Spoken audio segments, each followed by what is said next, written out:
ದೇವರು ಪ್ರೀತಿಸುವ ಪ್ರೀತಿಯ ಬಿಗ್ ಜೆ ಟಿ ವಿ ಪ್ರಿಯ ವೀಕ್ಷಕರಿಗೆ ನಮ್ಮ ಕರ್ತನಾದ ಯೇಸು ಕ್ರಿಸ್ತನ ಹೆಸರಿನಲ್ಲಿ ನಿಮ್ಮನ್ನು ವಂದಿಸಿ ಸ್ವಾಗತ ಬಯಸ್ತಿದ್ದೇವೆ. ಬನ್ನಿರಿ, ಇಂದು ನಾವು ದೇವರ ವಾಕ್ಯವನ್ನು ಅಧ್ಯಯನ ಮಾಡಿಕೊಳ್ಳೋಣ. ದೇವರ ವಾಕ್ಯವನ್ನು ನಾವು ಅಧ್ಯಯನ ಮಾಡಿಕೊಳ್ಳುವಂಥದ್ದು ದೇವರ ಚಿತ್ತ, ದೇವರ ಇಷ್ಟ. ಅಷ್ಟೇ ಅಲ್ಲ, ಇನ್ನೊಂದು ಮಾತು ಕೂಡ ಹೇಳ್ತೇನೆ, ದೇವರ ಆಜ್ಞೆ. ಹೌದು, ಇದು ದೇವರ ಆದೇಶವಾಗಿದೆ. ಇಂದಿನ ನಮ್ಮ ಅಧ್ಯಯನ ಕೀರ್ತನೆಗಳು, ದ ಬುಕ್ ಆಫ್ ಸಾಮ್ಸ್, 90ನೇ ಅಧ್ಯಾಯ, ಚಾಪ್ಟರ್ 90. ಕೀರ್ತನೆಗಳು 150 ಅಧ್ಯಾಯಗಳು ಇವೆ. ಈ 150 ಕೀರ್ತನೆಗಳನ್ನು 5 ಭಾಗವಾಗಿ ವಿಭಾಗಿಸಲ್ಪಟ್ಟಿದೆ ಮತ್ತು ಈ 5 ವಿಭಾಗವಾಗಿರುವ ಅಥವಾ 5 ಪುಸ್ತಕಗಳಂತ ಕೂಡ ಹೇಳ್ತಾರೆ. ಇದನ್ನು ಕೀರ್ತನೆಗಳು 150 ಕೀರ್ತನೆಗಳನ್ನು 5 ಪಾರ್ಟ್ ಮಾಡಿ 5 ಪುಸ್ತಕಗಳನ್ನಾಗಿ 5 ಭಾಗಗಳನ್ನಾಗಿ ಮಾಡಿದ್ದಾರೆ. ಮೊದಲನೇ ಭಾಗ, ಪ್ರಥಮ ಭಾಗ, ಕೀರ್ತನೆ 1ರಿಂದ 41ನೇ ಕೀರ್ತನೆ ಮೊದಲನೇ ಭಾಗ. ಅದು ಆದಿಕಾಂಡ ಪುಸ್ತಕದಂತೆ ಇದೆ. ಎರಡನೇ ಭಾಗ ಕೀರ್ತನೆ 42ರಿಂದ 72. ಅದು ವಿಮೋಚನ ಕಾಂಡ ಪುಸ್ತಕಕ್ಕೆ ಹೋಲುವಂಥ ವಿಷಯಗಳು ಈ ಎರಡನೇ ಭಾಗದಲ್ಲಿದೆ. ಮೂರನೇ ಭಾಗ ಕೀರ್ತನೆ 73ರಿಂದ 89ನೇ ಅಧ್ಯಾಯದವರೆಗೆ. ಈ ಮೂರನೇ ಭಾಗ ಅದು ಯಾಜಕ ಕಾಂಡದ ಹಾಗೆ ಇರ್ತದೆ, ಕಾರಣ ಅದರಲ್ಲಿ ದೇವಾಲಯದ ಬಗ್ಗೆ, ಮಂಜೂಷದ ಬಗ್ಗೆ ಇರುವಂಥ ವಿಷಯಗಳು. ಈ 4ನೇ ಭಾಗ ಅರಣ್ಯಕಾಂಡಕ್ಕೆ ಹೋಲುವಂಥ ವಿಷಯಗಳನ್ನು ನಾವಿಲ್ಲಿ ನೋಡ್ತೇವೆ. ಈ 4ನೇ ಪುಸ್ತಕ ಈಗ ನಾವು ಪ್ರಾರಂಭ ಮಾಡುವಂಥವರಾಗಿದ್ದೇವೆ. ಕೀರ್ತನೆಗಳಲ್ಲಿ 4ನೇ ಭಾಗ ಯಾವುದಂದರೆ 90ನೇ ಕೀರ್ತನೆಯಿಂದ 106ನೇ ಕೀರ್ತನೆವರೆಗೆ.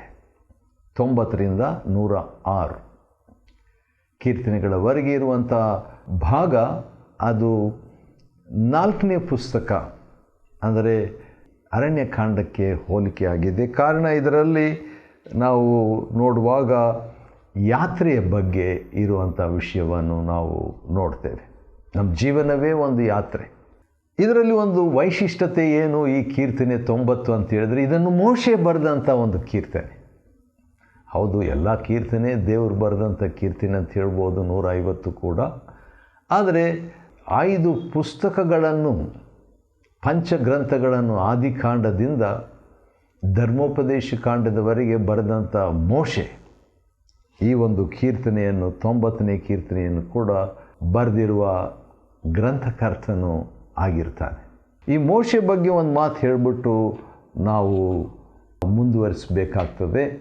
ನನಗೆ ನೆನಪಿಗೆ ಬರುವಂಥ ಒಂದು ವಿಷಯ ಮೋಶೆಯ ಬಗ್ಗೆ ಏನಂದರೆ, ಅರಣ್ಯಕಾಂಡ 12ನೇ ಅಧ್ಯಾಯದಲ್ಲಿ ಮೋಶೆ ಬಗ್ಗೆ ದೇವರು ಹೇಳಿದಂಥ ಒಂದು ಹೇಳಿಕೆ.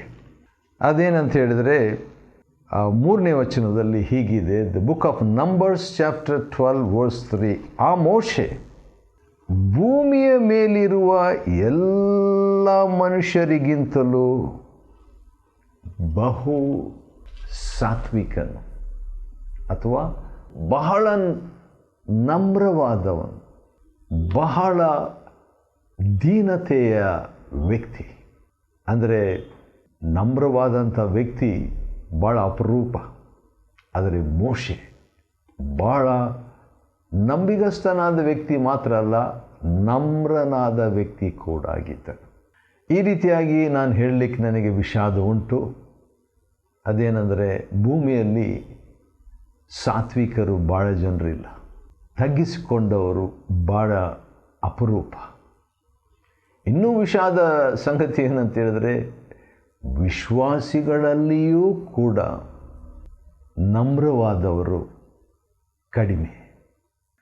ಮೊದಲನೇ ವಚನ, ಕರ್ತನೇ, ತಲತಲಾಂತರಗಳಿಂದಲೂ ನಮ್ಮ ವಾಸಸ್ಥಾನವು ನೀನೇ.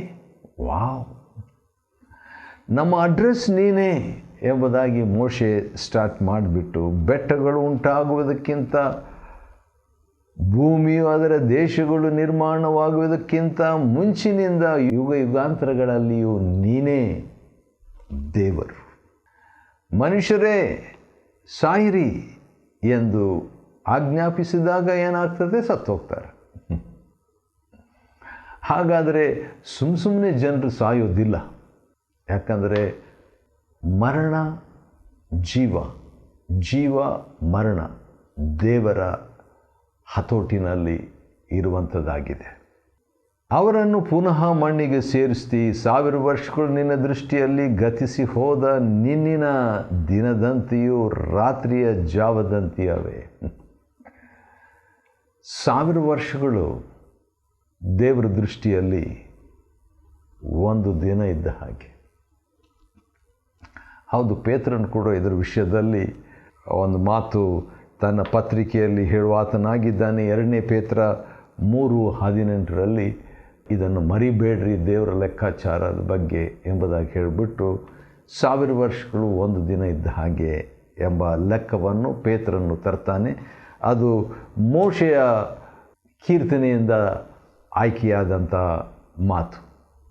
ಮತ್ತು ಮನುಷ್ಯರು ನಿದ್ರೆಗೆ ಸಮಾನರು ಎಂಬ ಮಾತನ್ನು ಮೋಶೆ ಹೇಳಿಬಿಟ್ಟು ಅವರು ಹೊತ್ತಾರೆಯಲ್ಲಿ ಚಿಗುರುವ ಹುಲ್ಲಿನಂತಿದ್ದಾರೆ ಮನುಷ್ಯರು ಎಂಬುದಾಗಿ.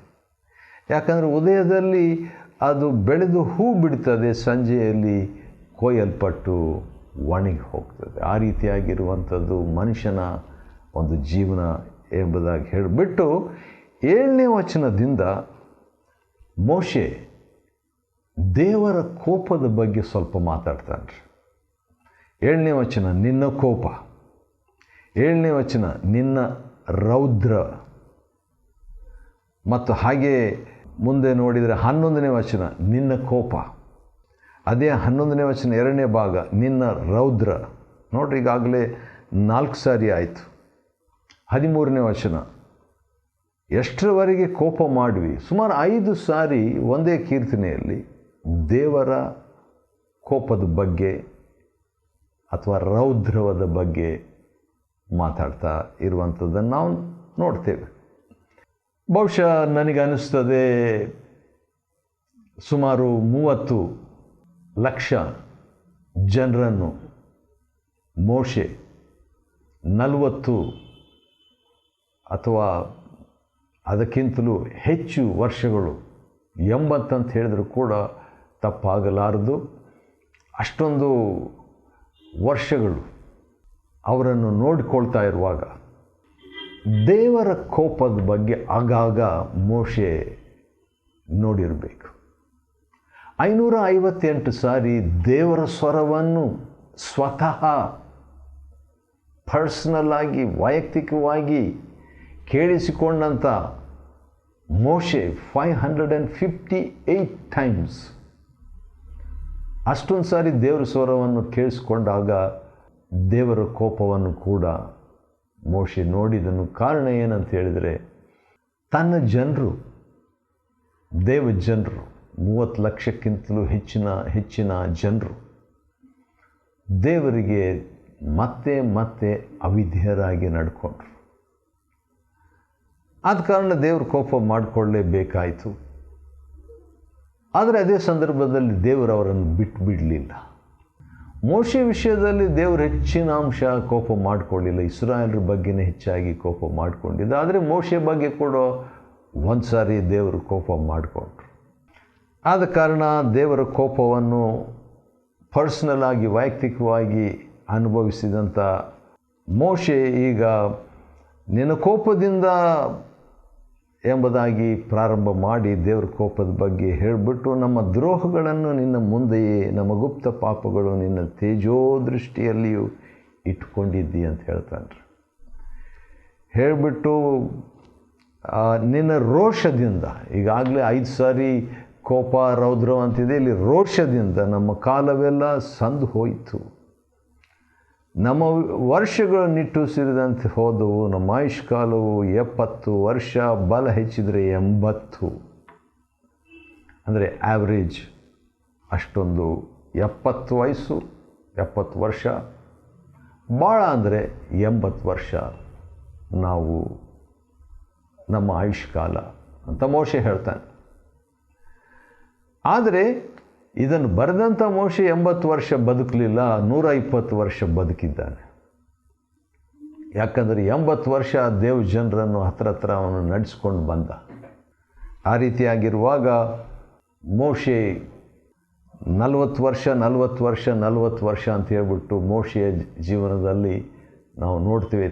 ಯಾರೋ ಒಬ್ಬರು ಹೇಳಿದರು, ತಾನು ಯಾರೋ ಒಬ್ಬನು ಎಂಬುದಾಗಿ ತಿಳ್ಕೊಂಡಂಥ 40 ವರ್ಷಗಳು, ಐ ಆಮ್ ಸಂಬಡಿ ಅಂತ ಅನ್ನುವಂಥ ಭಾವನೆ ಮೋಶೆಗಿತ್ತು. ಅನಂತರ ನಾನು ಏನು ಅಲ್ಲ, ಐ ಆಮ್ ನೋಬಡಿ ಎಂಬುದಾಗಿ ಇನ್ನೊಂದು 40 ವರ್ಷ ಅವನು ಕಳೆಯುವಂತೆ ಆಯಿತು. ಯಾಕಂದರೆ ಅವನು ಬಹುಶಃ ಮಾವನ ಮನೆಯಲ್ಲಿ ಸುಮಾರು ವರ್ಷಗಳು ಅಲ್ಲಿದ್ದು ಅವನು ಇನ್ನೊಂದು ಒಳ್ಳೆಯ ವರ್ಷಗಳು ಅವನು ಆ ರೀತಿಯಾಗಿ ನಾನು ನೋಬಡಿ, ನಾನು ಯಾರೂ ಅಲ್ಲ ಅಂತ.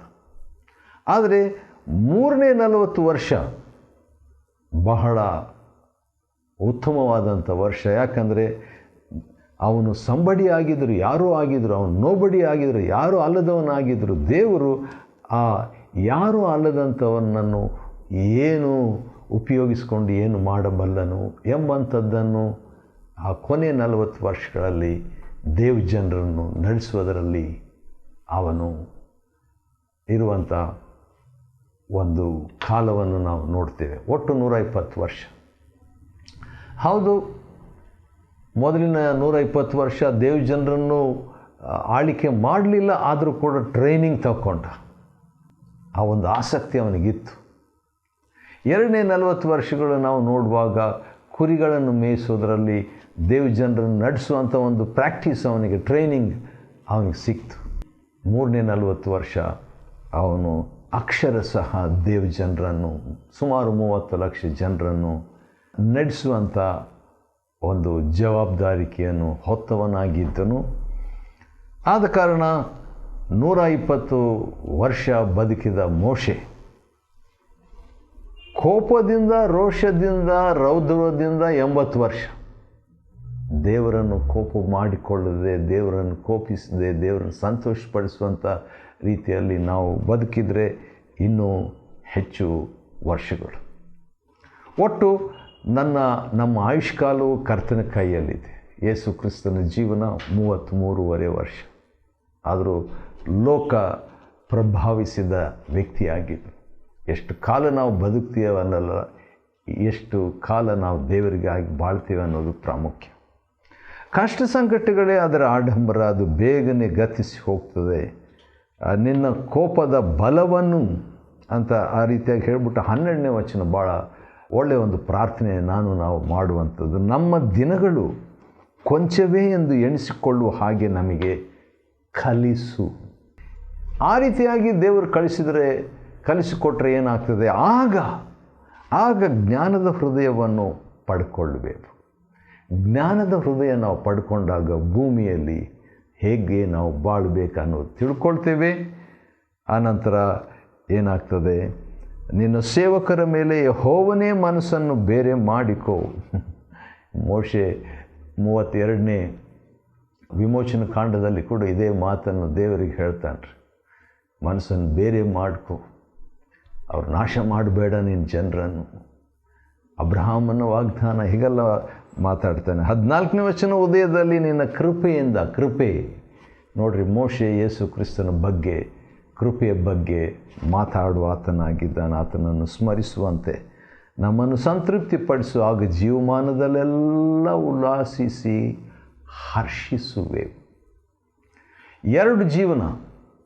ದೇವರನ್ನು ಕೋಪ ಮಾಡಿಕೊಳ್ಳುವಂಥ, ಯಾವಾಗಲೂ ಕೋಪ ಮಾಡಿಕೊಳ್ಳುವಂಥ ರೀತಿಯಲ್ಲಿ ನಮ್ಮ ಬಾಳು, ಹಾಗೆ ಆದರೂ ಬದುಕಬಹುದು. ಅಥವಾ 14ನೇ ವಚನದಿಂದ ಕೀರ್ತನೆ 90, ದೇವರ ಕೃಪೆಯಿಂದ, ಯೇಸು ಕ್ರಿಸ್ತನು ಕೊಡುವಂಥ ಕೃಪೆಯಿಂದ ಜೀವಮಾನದಲ್ಲೆಲ್ಲ 14ನೇ ವಚನ ಉಲ್ಲಾಸಿಸಿ ಹರ್ಷಿಸುವಂಥ ಒಂದು ಜೀವನ ನಾವು ಆಯ್ಕೆ ಮಾಡಬೇಕು. 15ನೇ ವಚನ, ನೀನು ನಮ್ಮನ್ನು ಕುಗ್ಗಿಸಿದ ದಿವಸಗಳಿಗೂ, ಭಾಳ ಚೆನ್ನಾಗಿದೆ ನೋಡ್ರಿ ಕ್ಯಾಲ್ಕುಲೇಷನ್, ಮೋಶೆಯ ಒಂದು ಕ್ಯಾಲ್ಕುಲೇಷನ್ ಲೆಕ್ಕಾಚಾರ. ನೀನು ನಮ್ಮನ್ನು ಕುಗ್ಗಿಸಿದ ದಿವಸಗಳಿಗೂ ನಾವು ಕೇಡನ್ನು ಅನುಭವಿಸಿದ ವರ್ಷಗಳಿಗೂ ತಕ್ಕಂತೆ ನಮ್ಮನ್ನು ಸಂತೋಷಪಡಿಸು. ಈಗ ಒಂದು 20, 30, 40 ವರ್ಷಗಳು ನಾವು ಕುಗ್ಗಿಸಿದ ದಿನಗಳು, ಕೇಡನ್ನು ಅನುಭವಿಸಿದ ದಿನಗಳಾಗಿದ್ದರೆ ಅದನ್ನು ಈಕ್ವಲ್ ಮಾಡೋ ಆ 40 ವರ್ಷಗಳನ್ನು ಅಥವಾ 50 ವರ್ಷಗಳು ಇರ್ಬೋದು, ಅದನ್ನು ಮುಂದಿನ 50-40 ವರ್ಷಗಳ ಒಂದು ಸಂತೋಷಗಳ ವರ್ಷವನ್ನಾಗಿ ಮಾಡು. ವಾವ್! ಇದು ನನ್ನ ಪ್ರಾರ್ಥನೆಯಾಗಿರಲಿ, ನಮ್ಮ ಪ್ರಾರ್ಥನೆಯಾಗಿರಲಿ. 16ನೇ ವಚನ, ಕೀರ್ತನೆ 90, ಮೋಶೆಯ ಕೀರ್ತನೆಯನ್ನು ನಾವು ಅಧ್ಯಯನ ಮಾಡಿಕೊಳ್ತಿದ್ದೇವೆ. ನಿನ್ನ ಸೇವಕರಿಗೆ ನಿನ್ನ ರಕ್ಷಾ ಕಾರ್ಯವು, ಮತ್ತೆ ಯೇಸು ಕ್ರಿಸ್ತನ ಬಗ್ಗೆ ಮೋಶೆ ಮಾತಾಡ್ತಿದ್ದಾನೆ ನೋಡ್ರಿ, ರಕ್ಷಾ ಕಾರ್ಯ, ವರ್ಕ್ ಆಫ್ ಸಾಲ್ವೇಷನ್. ಯಾಕಂದರೆ ಧರ್ಮೋಪದೇಶ ಕಾಂಡ 18ನೇ ಅಧ್ಯಾಯ 18ನೇ ವಚನದಲ್ಲಿ ದೇವರು ನನ್ನಂಥ ಪ್ರವಾದಿಯನ್ನು ಎಬ್ಬಿಸ್ತಾನೆ ನಿಮಗೆ ಅಂತ ಇಸ್ರಾಯೇಲರಿಗೆ ಹೇಳ್ತಿದ್ದಾನೆ. ಹೌದು, ಮೋಶೆಯಂಥ ಪ್ರವಾದಿ ಯೇಸು ಕ್ರಿಸ್ತನ್ ಎಂಬುದಾಗಿ ನಾವು ನೋಡ್ಕೊಳ್ತೇವೆ. ಆದರೆ ಆತನು ಪ್ರವಾದಿಗಿಂತಲೂ ದೊಡ್ಡ ಆತನು. ಹೌದು, ಸ್ವತಃ ದೇವರೇ. ಅವರ ಮಕ್ಕಳಿಗೋಸ್ಕರ ನಿನ್ನ ಮಹತ್ತು ಪ್ರಕಟವಾಗಲಿ ಎಂಬುದಾಗಿ ಹೇಳ್ತಾನೆ. ನಿನ್ನ ಸೇವಕರಿಗೆ ನಿನ್ನ ರಕ್ಷಾ ಕಾರ್ಯವು, ಅವರ ಮಕ್ಕಳಿಗೋಸ್ಕರ ನಿನ್ನ ಮಹತ್ತು ಪ್ರಕಟವಾಗಲಿ.